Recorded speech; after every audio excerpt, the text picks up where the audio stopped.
Okay, now that our own cloud locally is running fine, the WAMP server is running, we've tested the client sync, everything seems to be working locally, which is great. So the next thing to do is actually go and create security so that we can access it externally from our network securely.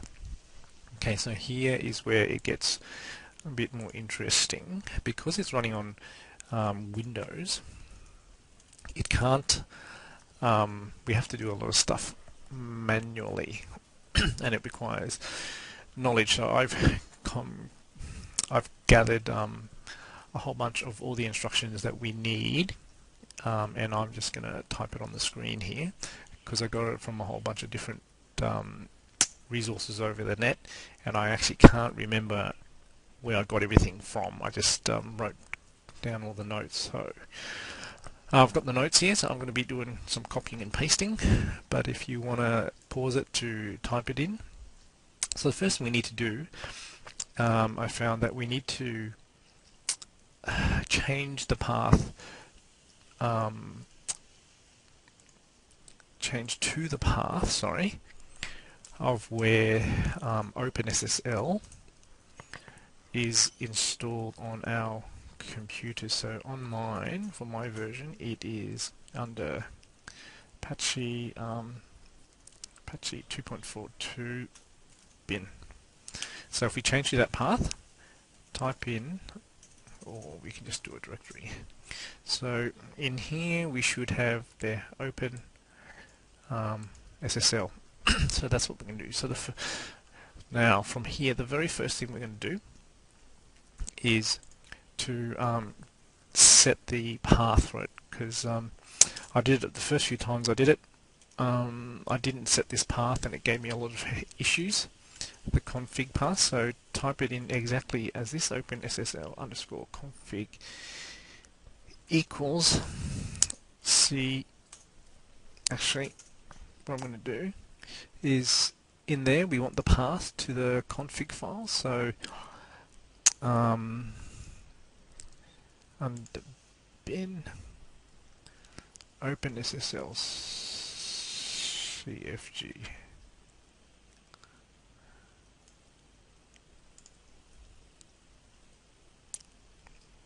Okay, so what we want to do is I'm going to copy that because I want that file there, OpenSSL CNF. So paste this in here, alright, and then OpenSSL.cnf. So we want to set that path first, so OpenSSL CNF config file. Before we do anything, we want to set that path first, and that will avoid any issues later. Okay, good. So now that's done, the first thing we need to do is generate an RSA private key and certificate signing request. So to do that, these are the keys. So that's what we type, OpenSSL generate gen RSA. That's the encryption out, myserver.key and 124-bit. So that myserver key can actually be whatever you want it to be. You can call it your cloud key or whatever. I'm just gonna, so enter. That's what you should see. So what it's going to do is it's going to ask for a passphrase for that key. So type in whatever you want. Make sure that you don't forget it. It's going to ask you to do it again. Okay, so I've typed in a password for that private key. So that's fine. And see, Apache on Windows doesn't actually support private keys that are encrypted. So what we have to do is we have to remove the RSA encryption. So what we're going to do is we're going to use this instruction. Alright, so OpenSSL RSA in is that myserver.key, that's that one, and out is another format, so it doesn't override it. So I've got myserver.pem, so it's going to ask you for that password so that it'll allow it to change. So that's done. Now that we've created the private key, we need to generate the certificate signing request as well, which is a CSR file. So what we do here is we use this OpenSSL new key myserver out myserver.csr, enter. It'll ask you for your password. Okay, so now here we have to go through this and fill this out. So I'm going to fill out Australia, some state. I am going to type in, some state, Queensland, Brisbane, organisation name, can be anything. I'm going to type in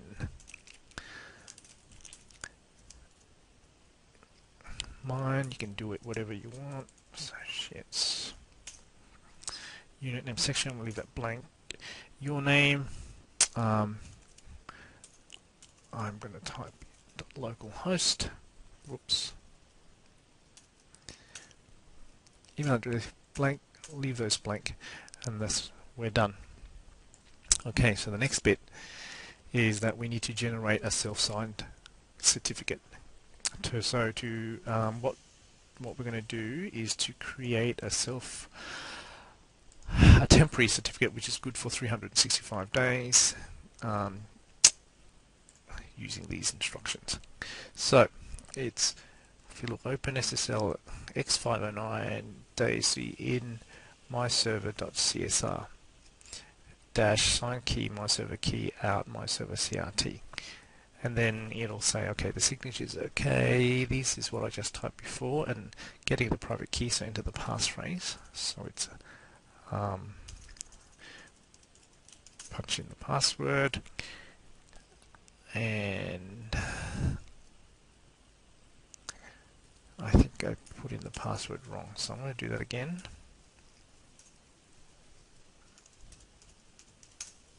There we go. So I punched in my password incorrectly, so second time around it worked well. Okay, so now that's pretty much it. Oops, sorry, we've created all the keys we've needed.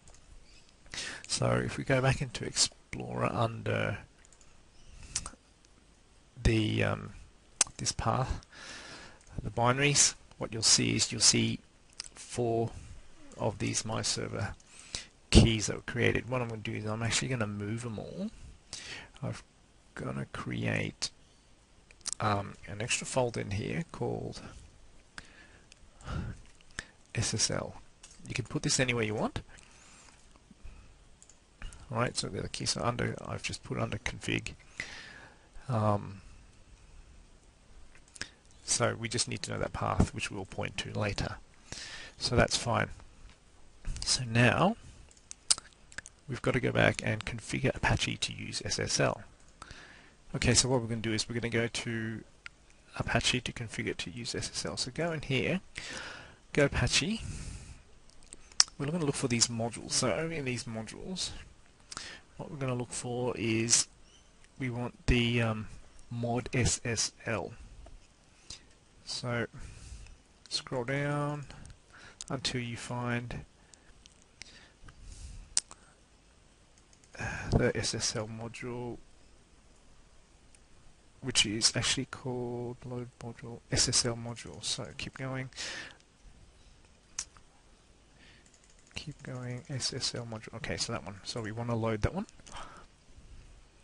So it's going to reload. Okay, so it's finished.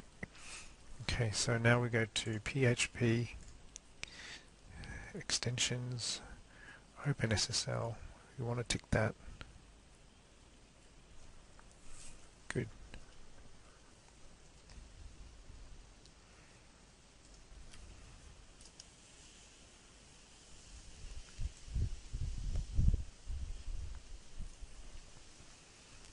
Okay, so that's done.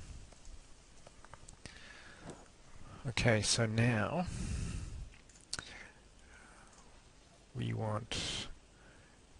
can't do it from there, so if we go over here, we want to go into Apache, so whoops, config, and we're looking for so under extra, the SSL file. So we're going to open up this.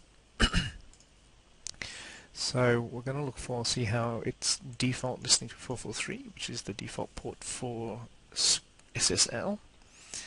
Go down, and here, what we want to do in here, under virtual host, is we need to change all these to suit our settings. So the easiest way to do it would be, if I create that half, I'm going to go and open up,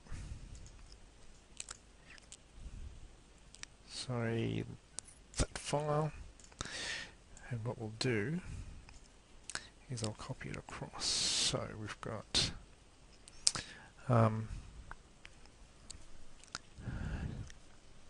scroll down, it's the main server, so we've got server name is that. So get rid of the 80. Server admin, that's fine. Document root is, where is it? Document root is this. So I'm just going to make sure I leave it inside the inverted commas, the error logs.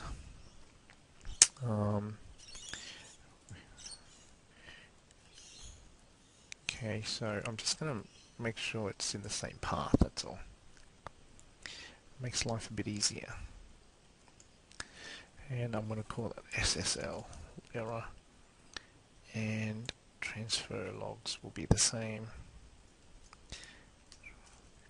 I'm just going to call it SSL access. I think, okay, that's all that spot. I'm just going to save that. Now we want to scroll down. SSL engine on, that's fine. The other thing we need is this SSL certificate file. So the path that goes in there is where we stored the SSL. So it's going to point to this, my server that. So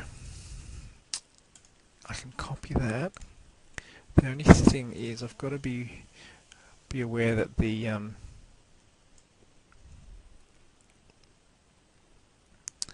those slashes go the other way, so I'm just to be safe,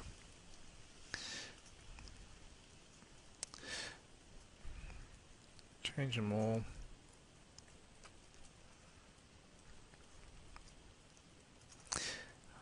And it's my server. Yep. Save that. And we actually want to do it for the key as well, except we've got to be careful here because the key file we changed it to a PEM file before. So because we had to remove the encryption, so just rename that to myserver.pem. That's the one we want. Scroll down. I think that's all we needed to change there. Okay, so one last thing. I'm just going to save that. Scroll down until you see here this directory. Says CGI bin. We're going to just change that to our document root. So instead of going there, we're going to change that to our document root. And we're going to copy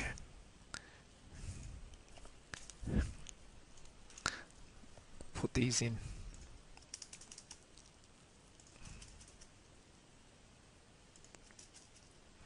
Okay, save that. And I think there's another, yeah, the log. So what I'm going to do, we're just going to change that log path. Let's scroll up, see where we put those log files.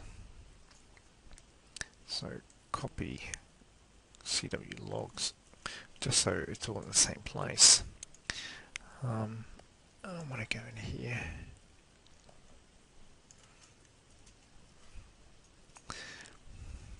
That's it. So the SSL should be fine. I've saved that. I'll close that up. I don't need that file anymore.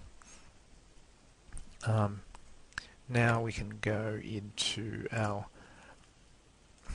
HTTP, go all the way down, and we can actually activate the SSL file that we just edited. So we save that. So let's restart service.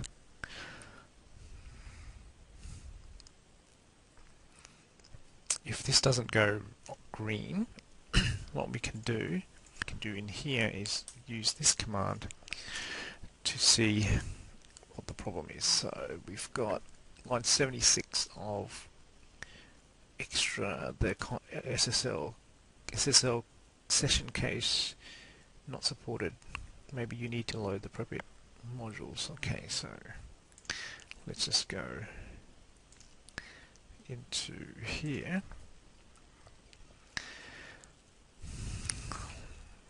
Let's see what that is. Line 76.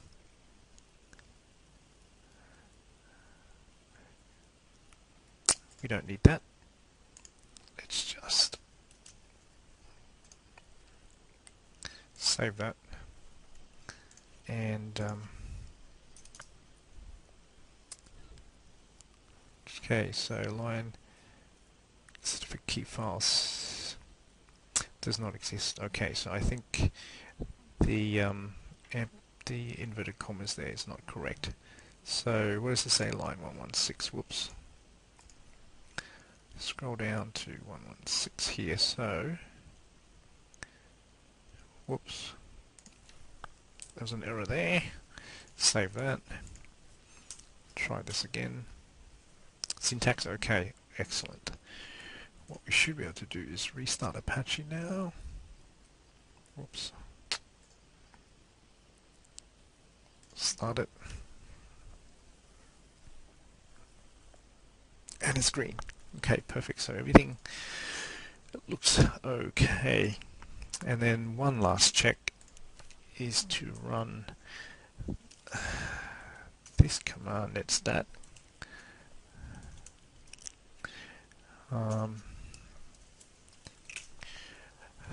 This will see what port's running. So 443 is listening. So excellent. You also see 801 is listening. So they're the ports. So that's another test. So that's good. So now it's time to come back here and type in HTTPS IP address 168.1.10 cloud,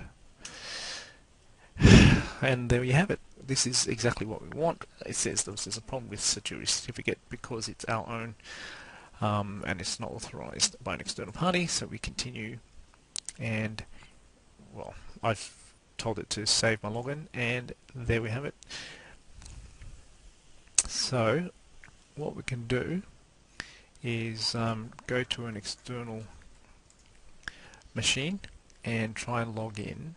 To show you that it works externally, I'm going to log on to an external server and remote back in. So as you can see, it's opening up an older version of Internet Explorer. This is using Citrix, so I'm accessing a Internet Explorer Citrix session on a remote server. So you can see it's a bit different. Whoops. Yeah, this is the local. Just so you see it's different. This is local, running IE9. This is an older Internet Explorer. But what you want to do is in here, put in your external IP address. Sorry, so yeah, you just gotta forward the port in your router, and you can see here HTTPS external IP, continue, and it's just a bit slow. I can log in. So now it's securely, now it's logging, I can log in from anywhere. So what you'd want to do now is go and configure this using a secure connection. If you're external, use your external IP address. If you're local, you can use your internal address. Otherwise, get a loopback 10 cloud.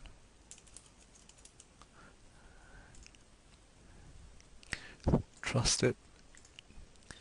Beautiful. Okay, so you can see here I'm on an external server, browsing back into my server here. If I go pictures, that's my client sync folder. There you have it. Okay, so that's pretty much it. I hope that helps. Somebody, I know it's not perfect, but at least it's got SSL, and you can access, and then you can actually use this client just like Dropbox now. You can configure it, have your server, and configure it to access your server at home. And the beauty about it is it's all on your own server. Could be in your house, could be located anywhere, but it's your own. So up to you what you put on it, up and down. So I hope that helps. Thanks for watching.